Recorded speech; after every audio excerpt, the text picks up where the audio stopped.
Monday, you guys. Welcome back to the Fumble Live. We are officially in November, which feels crazy to me. Halloween was this weekend. I'm going to catch up with my co-hosts to see how their weekends were. But first, make sure you subscribe to our channel, tap the bell for notifications, give this video a thumbs up, leave a comment below, and share it with your friends. Here's the Fumble Squad. I'm Devin Howard. You can find me on Instagram as @DevinHoward. Jackie. Happy Monday, everybody. It's Jackie Ray. You can follow me everywhere at JRay the Fanatic. What's up, y'all? It's your girl, Britt Johnson. You guys can follow me on all social media at I am Britt Johnson. Devin, really quick, was it weird for you to say Jackie instead of Chris in that moment? It was very weird. I wasn't, like, my natural response was to go Chris, but then I realized we don't have Chris anymore. I know. I was just going to start talking because I'm like, I see you're done, and I was going to start talking, but I'm like, she's going to say my name, so let me just wait, because I know she's used to saying Chris, so let me just wait. Attention, Devin, so you don't have to say it. She's next. That's true. Maybe I can get out of that habit now, because Jackie does pay attention. She's never going to be surprised when she has to introduce herself. Before we jump into the news today, well, first I want to mention this is our first show without Chris being a part of it. We miss him so much. If you weren't tuning in last week, Chris is no longer working with the Fumble, but we will make sure to pick up the slack, but we miss him a lot. So make sure you subscribe to his YouTube channel if you'd like to stay up to date with what he's doing. Also, I would love to hear how your weekend was, both of you. Did you guys do anything fun on Halloween? Jackie, let's just start with you really quickly.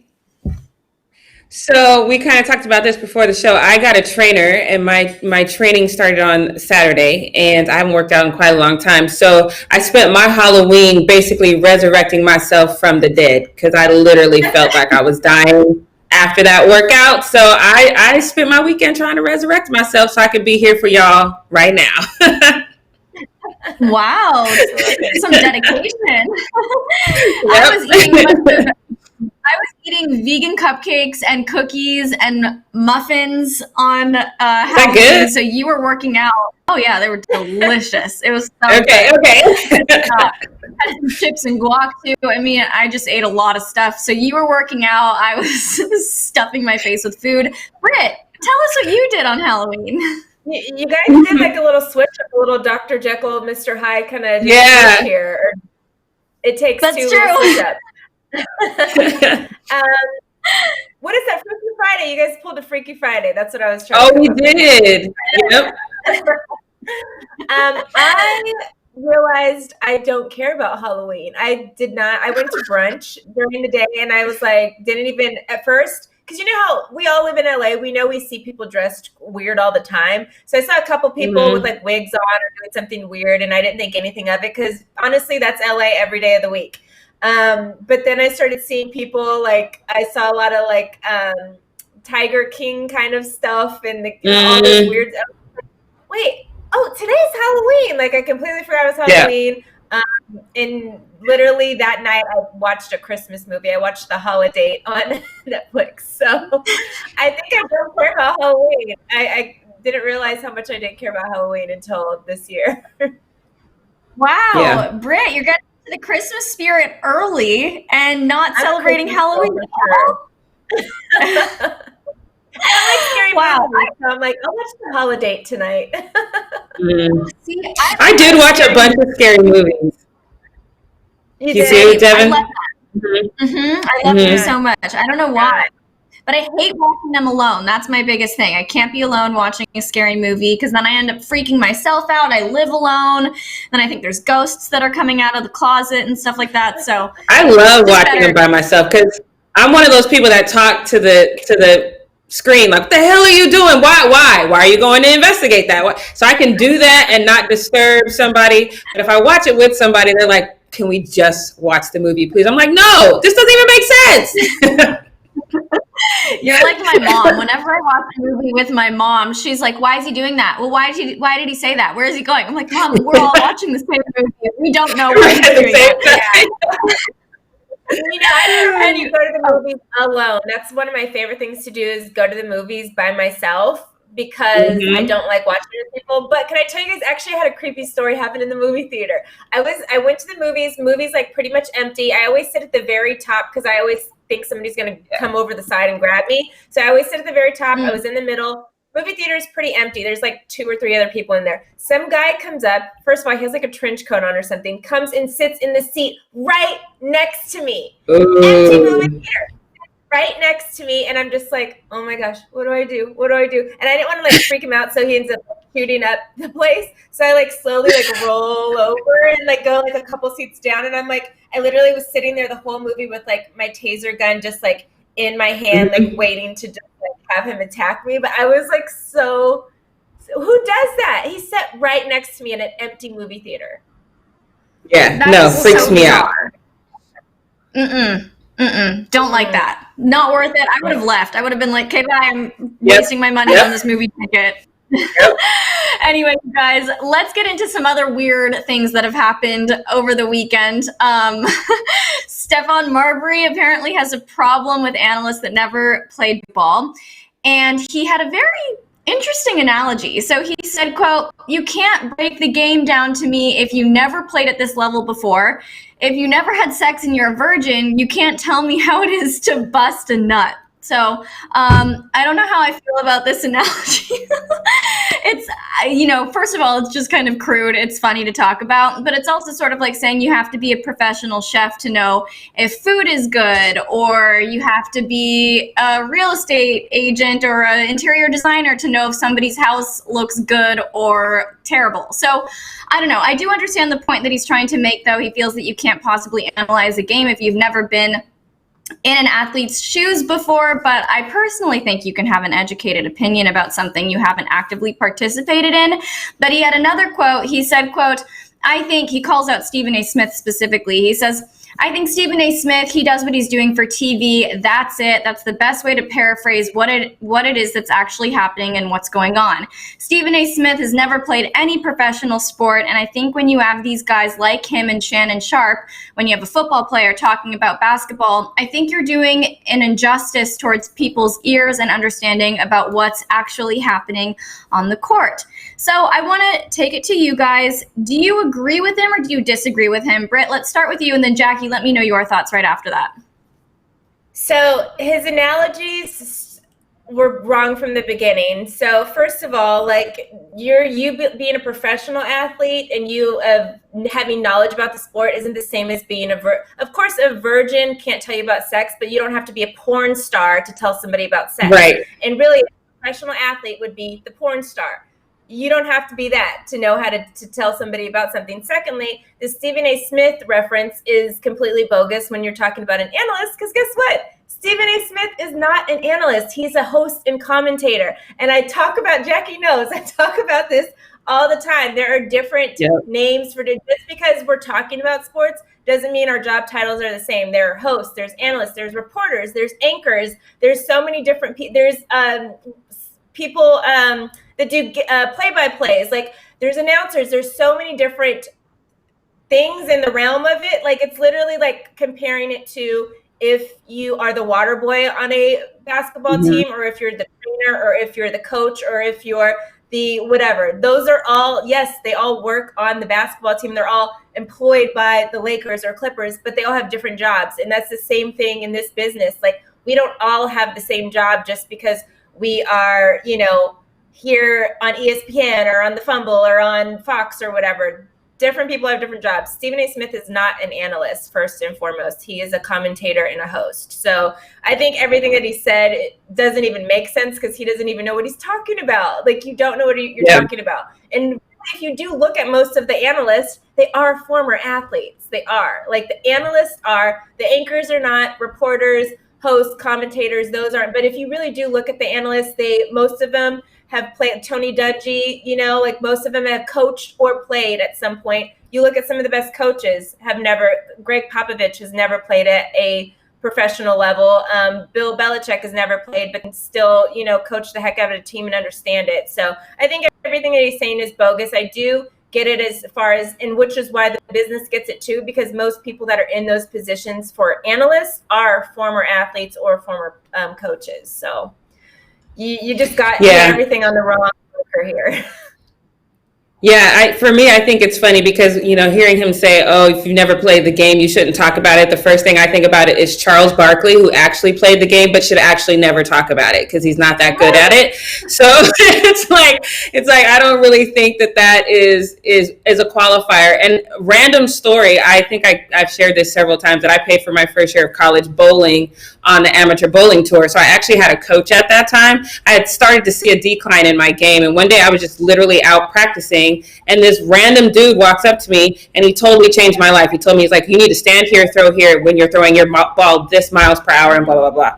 So instantly shot my average up like 20 points. And I asked him one day, I'm like, hey, how'd you know that? So how long have you been like a professional bowler? He's like, I've never bowled a day in my life. I just oil the lanes, and I know how far the oil goes down, but I've never actually done it. I just understand where the break in the oil is. This man, and he literally changed my game just from having a different understanding of that one thing, but had never done what I did. So clearly it's all about your insight, your perspective. I think sometimes even no matter what you do, an outside perspective on what you do can help you. So he's clearly wrong. I don't know why he decided to say this, but again, wrong on all levels, like Britt just said. And even to your point, Jackie, like I ran track. My track coach was in a wheelchair. So like that doesn't mean he could still teach us how to run or how to whatever. He just understood certain things that he was able to explain. To your point with Charles Barkley, some people know how to do something, but they don't know how to explain something. And some people know how to explain stuff that they can do. So sorry, you're wrong. You're wrong, Mr. Starberry Marberry. Yeah. Joe put our shoes. Right. Get it together. I think Devin keeps freezing. I was looking at her earlier, so I was like, okay, is she blinking? Is she here with us? Is she not here? Sometimes because Devin does get there. She is. Yay! Okay, that was stressful. I kept freezing. I missed absolutely everything you guys said. Basically, we said he's wrong. She's freezing again. Oh, shoot, I'm frozen again. Can you take us into post up if you can hear me? Yes, I can. It's time for post up. I really kind of miss Chris, and I'm tired of this damn pandemic edition. All right, you guys. So this is going to be the first one for me. It's going to be a lot of fun because we're going to do this together. First up, I just want to say, you guys know I've given Danny Green a lot of flack for that wide open shot that he missed several times, but specifically that one that he missed, that could have won that game for us. But I've given that up. I'm just going to say Danny Green has done a lot to help us. But I did wonder how it must feel to be in that moment when all the cameras are on you, all eyes are on you, and you make that shot. But fear not, because POTUS is going to show us how to do exactly that. Leo, can you throw that one up there? Ooh, can we get there? We go. That's what I do. Whoa. It is definitely the walk-off for me. Look at this. So clean. He's so fly. Like, regardless of whatever you think about President Barack Obama, he is just the flyest man. And it's the walk-off for me, taking my mask off so you can hear me clearly. That's what I do. I love it. I just can't say enough about how we miss you too as well, POTUS. But we'll move on to starting your own business, even if you're a millionaire like Jimmy Butler. Jimmy Butler has definitely become a fan favorite. I think a lot of people who were naysayers about him before have realized what an asset he is. And I think we all fell in love with Big Face Coffee, even though they were charging $20 a cup. I'm still not entirely sure if that is worth it. But I think Jimmy is taking this moment to reach out to the young people, teach them some entrepreneurship, how they can start their own Big Face or maybe Little Face at some point. Jimmy Butler is out here for the kids, teaching them how to make this coffee. Over here at Big Face, we teach them young. Ain't that right, Don? Yep. Tell them how much you getting paid for making this coffee this morning. 5. No, you're not getting paid a damn thing. So over at Big Face Coffee, make the coffee for free if it's for me. Amen. Shade. He was so confident about that $5. He just knew he was gonna. I'm mad that he pulled the camera away so quickly because I know he was looking at him like, wait, what? Where's my money, man? No, you ain't doing nothing. Nothing. That's so wrong, but in business though, free child labor. Exactly. That's why I was like, Jimmy Butler's on the right track. He's like, look, kid, at some point you're gonna get underpaid for something. So welcome to the family.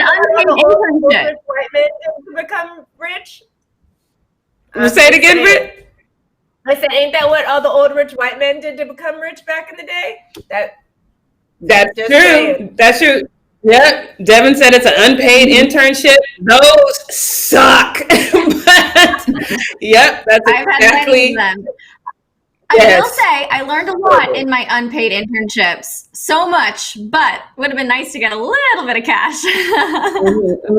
The main thing I learned in my unpaid internship is that I don't ever want to be unpaid and work again. That's the main thing I learned from those internships.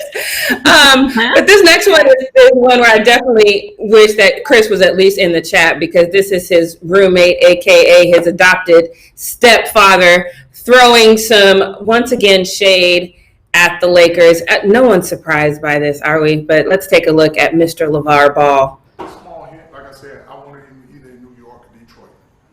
Oh, not here. Not here. Not in LA. Not in LA. Why? Not right now. Not right now. Let me tell you what. Okay. The makeup that they have right now. Mm-hmm. Okay. That's not good for me. When they finish with the AD and LeBron hair and all that, because check this out. Already had a son in LA. Right. With a raggedy ass coach. So it don't matter where you go. The key is to have the right coach behind you. He's not wrong. There's nothing about that statement that's wrong. I don't think that this is the Lakers that you want Melo on right now. They do have AD, they do have LeBron, and they did have Luke Walton when Lonzo was here. I don't see, Britt, do you have a problem with this? Isn't trash talk to me. It might sound like trash talk because it's from LeVar Ball, but this sounds exactly right to me. What do you think? Yeah, so I actually I did the full story on this, which will air after this show. But yeah, I agreed. I was like, I mean, is LeVar wrong here though? No, he's not. I don't think he's wrong at all. And honestly, Luke Walton didn't do a whole lot with the Lakers, and he's not doing a whole lot with the Sacramento Kings right now. So he wasn't wrong in saying that part about Lonzo. And then for LaMelo, like, yeah, if he wants his son to thrive and, you know, do some, I don't think that this is the best place for him. I think what he said, which is obviously Chris would be excited because it's the Knicks and the Detroit Pistons. I think they're actually both great fits for him. Like LeVar might he might talk too much. He might be a little crazy sometimes, but he does know basketball and he knows the business and he knows certain that. So I think he's right in hoping that his son goes to one of those teams. Mm-hmm. He's a great example because I agree. Yeah, sure. Go ahead, Devin. Oh, sorry, Jackie. There's a delay, so I wasn't actually interrupting you. Finish your thought, and then I'll jump in. No, go ahead. No, you first. Go ahead.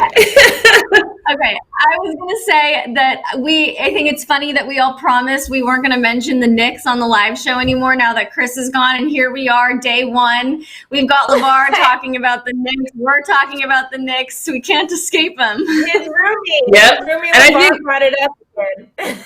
Yeah, and I think we're going to talk about him until the draft because, you know, the Knicks is one of the big landing spots for Melo, so we're going to talk about him for a while. But to the first guy who said that, you know, people who haven't played the game shouldn't really talk about it, I agree with Britt. I feel like LeVar knows basketball very well, so he can talk about it. But let's not forget he only averaged 2 points, so he shouldn't talk a lot technically, but he does. And I think we are all okay with it. All right, so this next one, this is one of those ones that, you know, it's not a say less moment, but maybe it should be because you don't know how your words are going to come back and bite you in the end. So let me just do the wavy lines that they do in the movies and take you back in time to when Britt, Clipper Daryl, all of Clipper Nation had said that this is the team that was going to make it happen. I don't think a lot of us disagreed with him, but we all knew it was going to be a long road. But Patrick Beverley was probably the most vocal about this was the team that was going to bring home the chip. He did a lot. He said this one, which was, he was locked in. It was time for a ring. And then after that, which I wasn't mad at, that's definitely the mindset you should have, that you are looking for a ring. But then he kind of went after the Warriors. Like, for what? It was the Battle of LA everyone was talking about. He told them that Steph Curry, that the next 5 years was his. Maybe he meant starting next year. Maybe he didn't mean starting this year. So maybe I'm not mad at this one either. But then my favorite was when he tried to clown King James and the Lakers and said, it's pretty much over for you guys. And it's just funny because, these things do not age well. And of course you would expect maybe I wouldn't expect LeBron James to address this, but maybe somebody else from the Lakers, maybe Alex Caruso. But no, this is Danny Green decided to clap back at these moments. And he said, quote, I think the basketball dogs will humble you. If you don't play the game the right way or do the right thing, you shouldn't be as cocky, because a lot of the times it's going to go the opposite way. So, to be fair, I love this comment from Danny Green because I think he's right. I don't think any of us, no matter what you would say about Danny Green, I don't think any of us would say that Danny Green was cocky or he was just arrogant like that. That's not his thing. And then when you are like that, if you don't deliver, that becomes a conversation. So I thought everybody was going to be on Danny Green's side, but this is Danny Green that we're talking about. So we know that that's not going to happen. So I went to this tweet by NBA Central where they posted his comments because I wanted to see what people had to say. And it was literally split down the middle. Somebody would say something positive, somebody would say something negative. So let's throw up this first tweet that is exactly that. I think one person said, Danny Green will be cut out of the NBA in 2 years. He can't talk. And then somebody chimes right back in and says 3 rings. He has all the reasons to talk. Right down the middle, people are split with Danny Green. This next one is kind of similar. Danny Green been talking a lot of ish, like he's the reason why they won something. F out of here. And then here comes this guy. With his defense, yes, he is one of the reasons. So, Britt, of course I got to come back to you because you've been co-signing on Danny Green since he was just a twinkle in his daddy's eye and co-signing for the Clippers. So, is it always going to be like this? Is Danny Green going to say something and it's always going to have this polarizing effect? And do you think that Patrick Beverley may have meant the legacy starts next year? 2-part question. Okay, so first part, when I first saw the tweet, which because if you look at the bottom of the tweet, it says Danny Green on the Clippers, even though in the tweet he didn't reference the Clippers. And so I was like, my guy, like I literally fight tooth and nail for you all the time. All the time. I know a couple of people on the Lakers, and he was the only one I said congratulations to because, like, he is originally he is a Tar Heel, and I'm a UNC fan. So I was like really happy for him because of all the negative attention that he was getting leading up to their win. And I was like, really going to talk about my clip right now? And he said that he didn't know what I was talking about that was not in reference to the Clippers. And I think that part was just added. I think he was just saying that, and then somebody, because the media likes to do that, like, oh, he's talking about this or he's insinuating this. And he said that he wasn't talking about any team or whatever in particular. And I know same thing with Damian Lillard when people thought they were shading, or he was shading the Clippers. He's like, I ain't shading the Clippers. I just don't like Patrick Beverley. And I'm talking about Patrick Beverley. All the tweets that you read right now, I think maybe it's more directed towards Patrick Beverley. Not the Clippers. So I thought that too, because wasn't Patrick Beverley, wasn't he like specifically on the sideline? I remember that. It was Patrick Beverley that was on the sideline doing the most clowning. So I definitely thought this was directed at Patrick Beverley more than anybody. Yeah. So, to his actual like quote of what he said, I totally like agree with that. That's why I usually do go for the underdog, because I do like the kind of more silent, humble, whatever, like grimy teams. That's why I'm a Clippers fan in general. But I thought I do agree with that. Patrick Beverley is that his whole career has been a talker. Like he talks, that's half of the defense is trying to get into people's head. Like a little guy, a little guy compared to the NBA world. I know he's 6 feet, but to the NBA world, he's little. But he's like a little guy, and I think that that's half of his, some people are scared at a little chihuahua barking just because they scared of dogs, knowing that chihuahua can't really do nothing to them. And that's how the NBA is too. I think there's a lot of players that like let people get into their head and let those moments happen, which is why Patrick Beverley is one of the better defenders in the league, because half of the battle is he can literally just get in people's head and yap. So I'm not going to tell Patrick Beverley to stop saying what he's saying and doing what he's doing, because it does work a lot of the times. Patrick Beverley didn't play a lot during the bubble and during the playoffs at all. So that obviously negatively affected the Clippers in that moment. But keep doing what you're doing, Patrick. And, you know, hopefully eventually it turns into this legacy that you're talking about. Right. Better late than never. Oh my gosh. All right.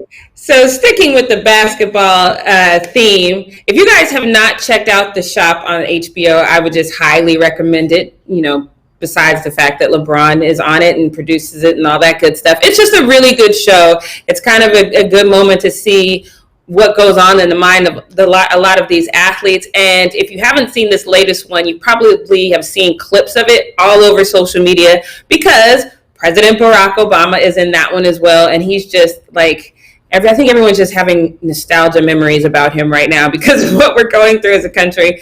But it's a lot of fun to watch. And I'm going to show you a clip right now where LeBron James specifically is asked, you know, what are you going to do as far as load management? I think this question is coming up specifically because we know the season is probably going to start a little earlier. We've talked about it several times. What does that mean for athletes? Because you definitely don't have enough time to really heal, especially when you're 35 and you will be 36 on December 30th. Happy birthday, by the way. So it's a lot for your body. So he specifically asked, you know, how are you going to load manage? And he doesn't even really get to answer the question before President Barack Obama chimes in. It's a really cute moment. Check this out.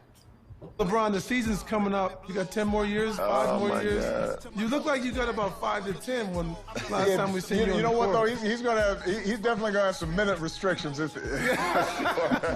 not sure he's getting back on D the first half of the season. First half of the season, I'm cherry picking the whole first half of the season. Hey, you got to save yourself, man, for when it counts. Yes, sir.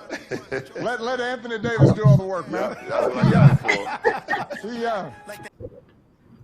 I don't know if you guys heard LeBron say, he said, yeah, that's what I got him from. LeBron sounded tired just answering that question to me. He was like, just the thought of going back into this game just sounded like so exhausting to him. I love how POTUS just jumped in and LeBron was like, yes, sir. Like, no argument from me. That's exactly what we're going to do. But ladies, I want to bring the whole panel back if we can. I just want to have a conversation about this because this is a real thing. Would LeBron be right if we start December 22nd? Would he be right to cherry pick how he's going to play? Because there's no way in hell he's going to be healed completely 100% by then. So, Devin, since you're the fellow Laker fan, I want to start with you. What do you think? Cherry pick or just say, hey, you know what? Every game counts, which he's not going to say that. But do you think that should be a thing? Well, I fully support him cherry picking which games that he, plays in and kind of doing this load management thing. I think that that's what he needs. I think that a lot of the star players are going to need to do that, especially because we have this shortened off season and he is getting older. So I'm in support of it. I've never really had a problem with load management the way some people do. But yeah, I think it's fine. And I think it would be the best idea. Also, all of this Obama stuff in the post-up is really making me miss Obama, like a lot right now. Right? And me too. That's like, yeah. Tomorrow, like, oh my God. Oh my goodness. Obama. Mm-hmm. Yeah. We need to get a prop or some amendment to something that says that someone can just be president forever. Can we do that? or at least if somebody talks weird, we need an orange clause. If a president is orange, then a previous president can rerun and take his job. We need an orange clause, natural clause. Britt, what do you think about the cherry picking? I totally feel LeBron James because I told the ladies before we started the show today that my genius self decided to sell my bedroom set last night and my mattress and everything, and I had to sleep on the floor. My body don't work how it used to work, and I was just sleeping. So I can imagine LeBron James having to play basketball and do all that he is doing at his age, because I just had to sleep and then roll over to this chair, and I could barely sit in this chair right now because I am broken down. And I remember being a kid, I used to be able to lay anywhere. Sleepover, we're all sleeping on the floor with our stupid hard pillows and just a sleeping bag. Sign me up. And so, LeBron, I feel you. I am here with you, my guy. Do what you got to do. That's it. I feel you. I feel you all the way. Yeah, and so I 100% agree. Venmo money so I can get a massage.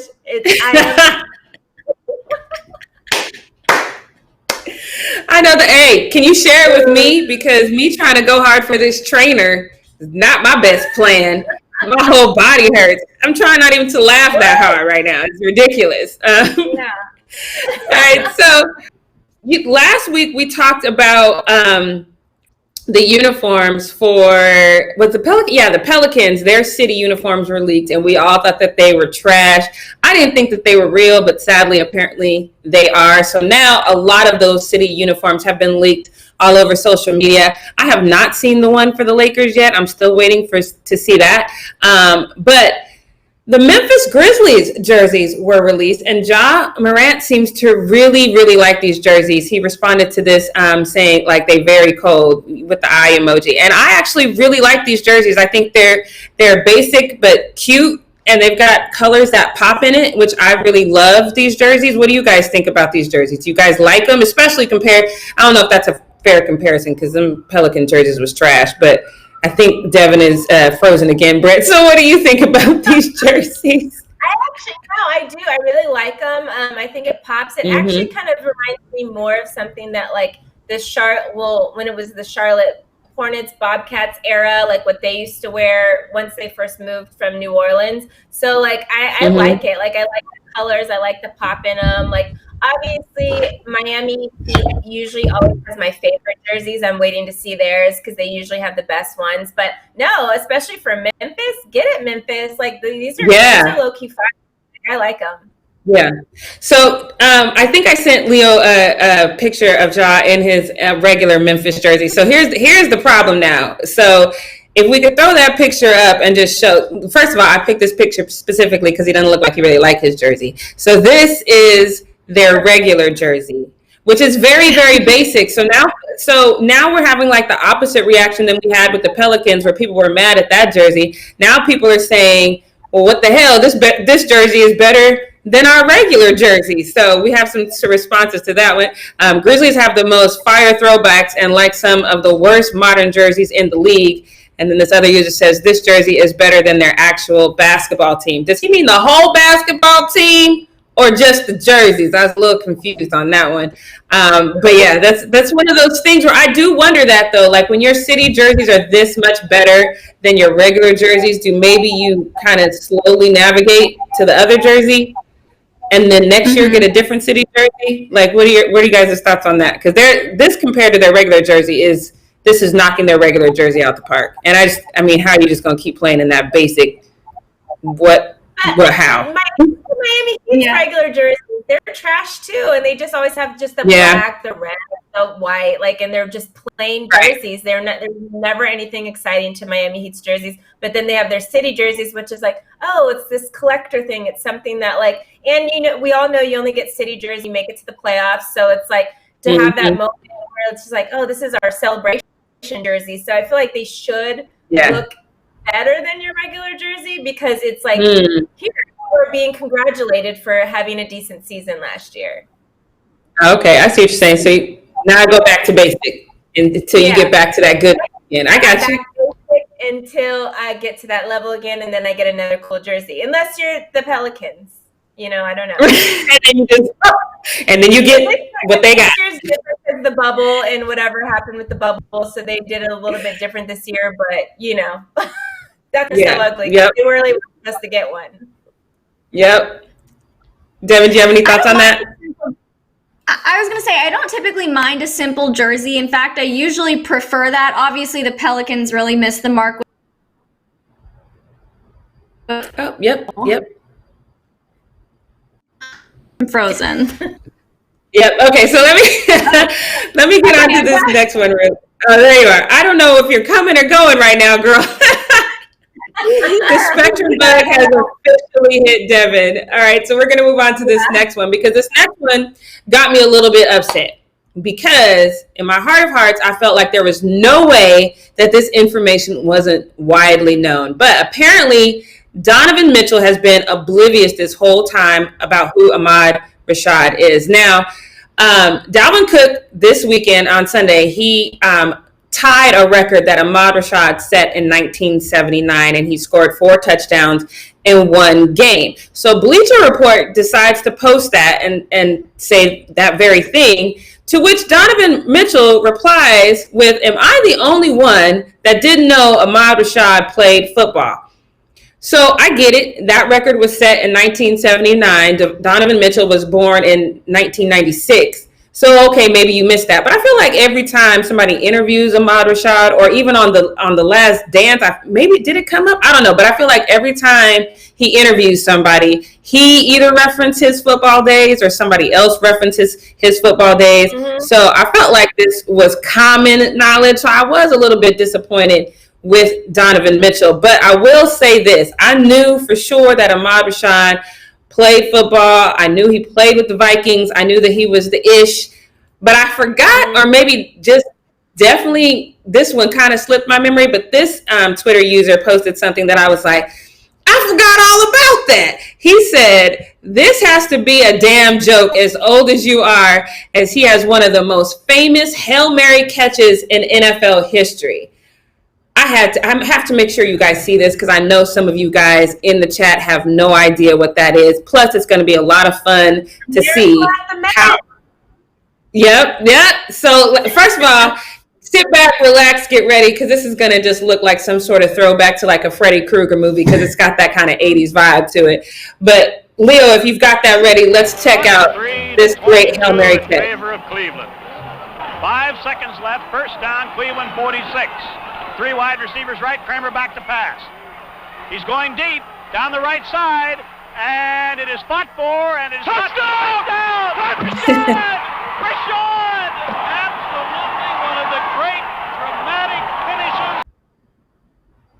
That was amazing to see, number one, because he was just so nonchalant with it. 2, you want to talk about throwback jerseys. They almost look like the Browns and more than the Vikings. But I just love that. And I'm so glad somebody schooled Donovan Mitchell. I hope, Donovan Mitchell, you are watching so you could see that amazing catch, because I am a little surprised that you had no idea who Ahmad Rashad was. That's shameful. This next one is definitely right. You know something else. Donovan Mitchell. Say it again. Ahmad Rashad was married to Claire Huxtable for a long time too. That's honestly how I first. Obviously, I was young and I wasn't born yet, so I didn't see him playing. But I immediately knew who he was because of the Cosby Show. Because Felicia Rashad, like that, is Rashad's wife, and they were together for a long time. And then I knew she married an NFL player, so I was like, I want to be like her, and I want to marry an NFL player too because she did. Oh, see, and Patrick Mahomes messed it all up. Damn him. She's still mad. I'm sorry. We're going to move on. All right. Get me off the screen. Yeah, get her out. Let her cry in peace, Leo. Let her cry. Get her off the screen. Get her off the screen. All right, this next one. Right.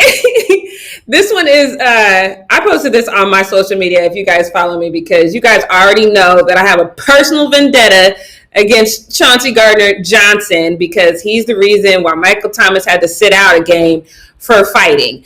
So apparently he's just that guy. He's just that guy that you want to fight. So because apparently Javon Wims has the same sort of beef with him. So if you don't know the scenario, apparently Chauncey called Javon a slant boy and in the previous play, and he couldn't let it go. And then this is what happened. So Leo, if you can throw that video up. So apparently this is when Chauncey called him a slant boy, and then he pokes him, and then he couldn't let it go. So then he comes over and whacks him.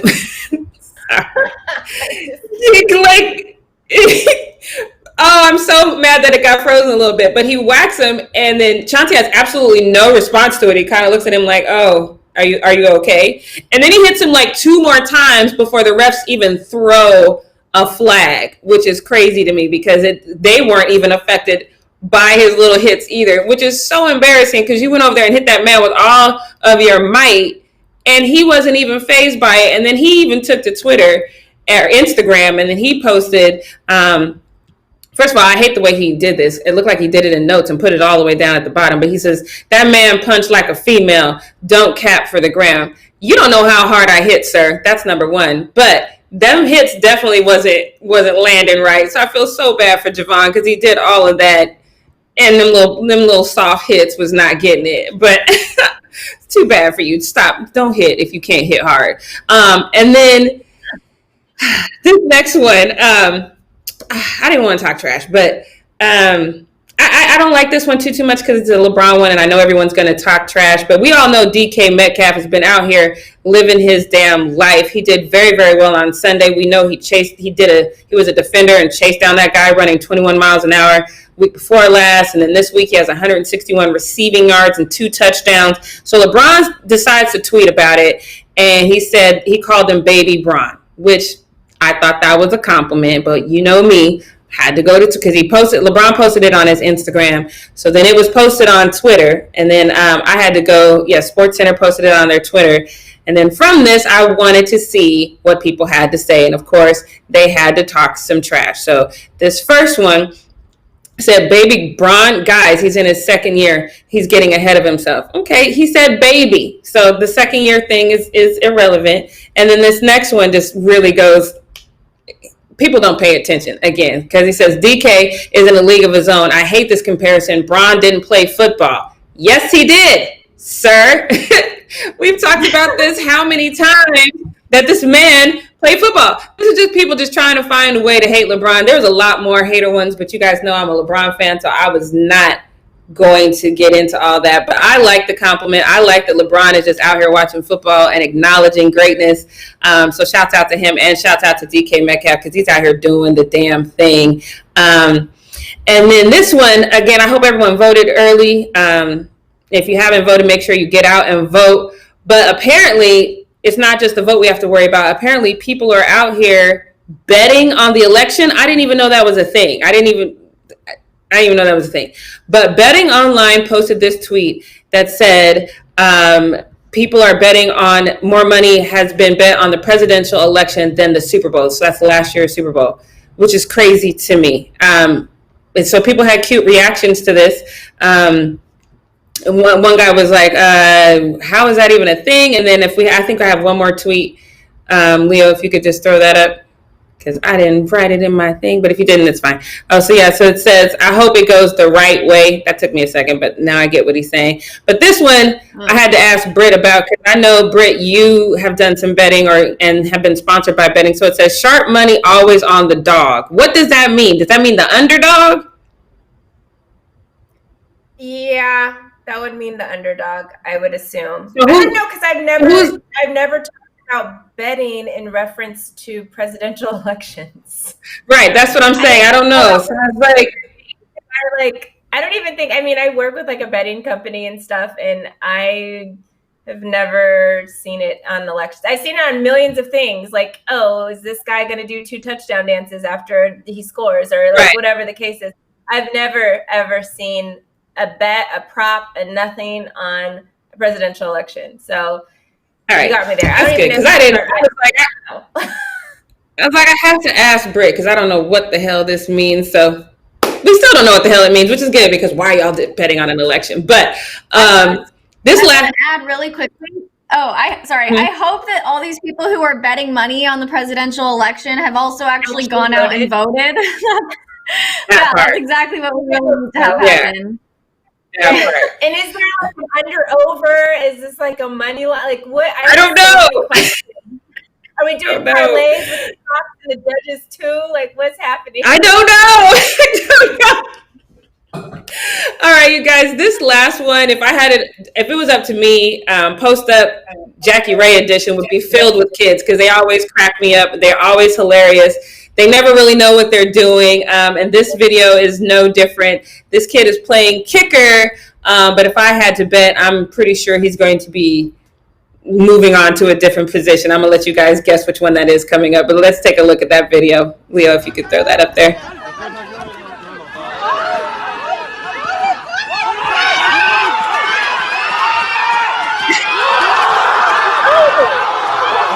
Oh my God. First, the fact that he drops it and then lays the guy out that's trying to like you definitely need to be a running back or maybe play defense or something, but they definitely got this kid's position wrong, and I'm definitely here for it. But that's all I got for post up. Go ahead, Britt. I said he knew he got that position wrong. He literally, that's how a freshman takes your spot there. He stands on the field and he's like, listen, oh, you don't want to give me, I'm going to show you what I can do. Right. Too cute. I loved it. All right. Well, Jackie, thank you so much for that post up. Now, can you also tell us what we not gonna do? Yes. Okay. What we not gonna do is continue to hurt my feelings the way that Cam Newton has been hurting my feelings. Because if there's anybody besides LeBron that I am pulling for, it is Cam Newton, just because I feel like he's always gotten the short end of the stick. So let's talk about Sunday's game. So Sunday, he did okay. If you're just looking at the numbers, rushing wise, he had 9 carries for 54 yards and 1 touchdown. Passing wise, he was 15 for 25, 174 yards, no touchdowns, but he didn't throw any interceptions. And we know last week he threw a bunch of interceptions in that game, so that was a really good thing. So I'm about to make a really unfair comparison. I know y'all about to come for me in the chat, so I just want to say that right now. I understand this is an unfair comparison, but I'm just trying to get the extremes for y'all. So yesterday, the Steelers and Ben Roethlisberger, who you know they're undefeated. Big Ben he was 21 for 32, 182 yards, 2 touchdowns. But he didn't rush for any yards, and he didn't throw any interceptions either. So on a normal day, I would say they had similar days because Cam threw for 60% and he had a rushing touchdown. Big Ben threw for 65% and he had 2 touchdowns. So, but the Patriots didn't win. And I still wouldn't put that on Cam's shoulder because Cam doesn't have the weapons that he should, and the defense did not look that well. So I technically would not put that on Cam's shoulder if it wasn't for this. So in this play, there's 36 seconds left. It's 2nd and 10. The Patriots are down by 3. He pulls it down and he runs with it. But I don't know if you could see how he was running with it. He just had his hand on the ball. Football 101 is you got to protect the ball, especially in this situation. There's only 36 seconds left. He didn't drop the ball because of a hit. He dropped the ball because he wasn't protecting the ball. He didn't have it in a place where it couldn't fall out on nerves or something, or Manti Te'o's girlfriend knocked it out. I don't know, but it wasn't because of a hit that he knocked out that ball. So this to me is a problem because you cannot be the reason. You can't have all these mistakes happening in your career, and then in this moment in time when you actually could have won the game, you can't be the reason that your team loses. This is a problem. Cam went into this situation knowing that this is a winning franchise. I get it. I've read all the comments. People say he doesn't really have weapons. That is true. But this is also a franchise that has had a quarterback that has made receivers look really good. And you're not out there doing that. So unfortunately, as much as I don't want to say this, the Patriots face the Jets next week, who everybody is stomping on and having their way with. If Cam Newton cannot pull out a win, no interceptions, you can't throw any interceptions, you can't have any fumbles.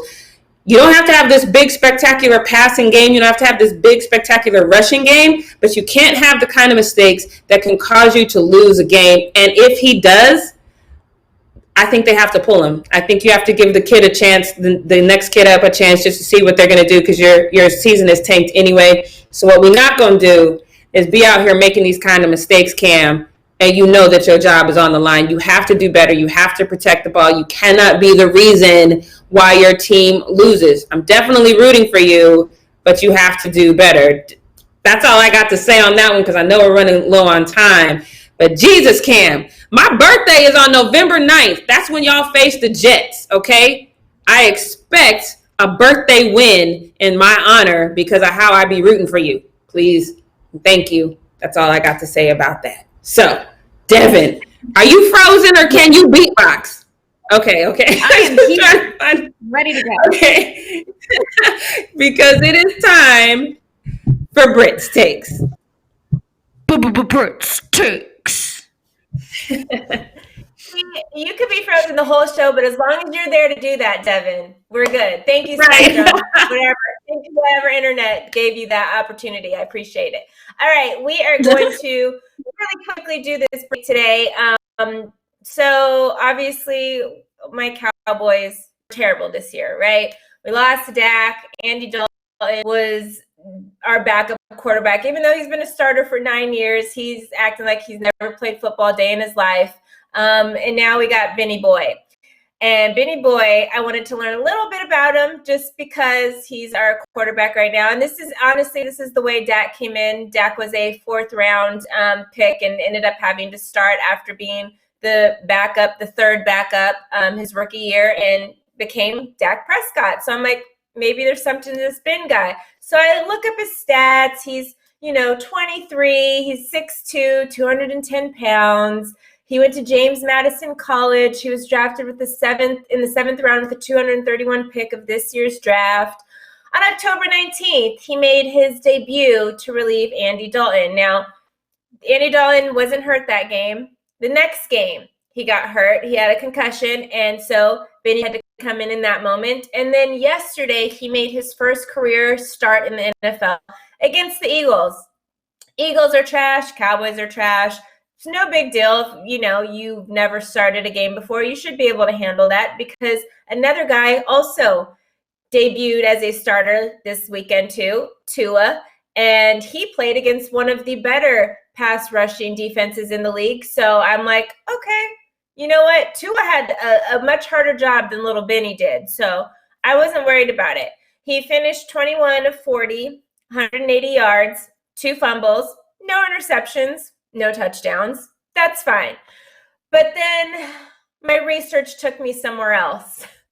And I found out that Benny Boy might kind of be a little crazy. And I started to question the NFL's drafting ability, because we do know the Cowboys selected him with that 7th round pick because really we didn't have any more pieces to the puzzle we needed. But we did learn that he was about to sign with the Browns undrafted. And the Cowboys didn't really want that. They weren't feeling that. They wanted to leverage some of their capital as far as like draft picks and this, that, and the third. So they signed him with regards to eventually get picks from the Browns in order to get him, because the Browns were looking to sign him as soon as if he had become a free agent or an unsigned draftee or whatever at that point.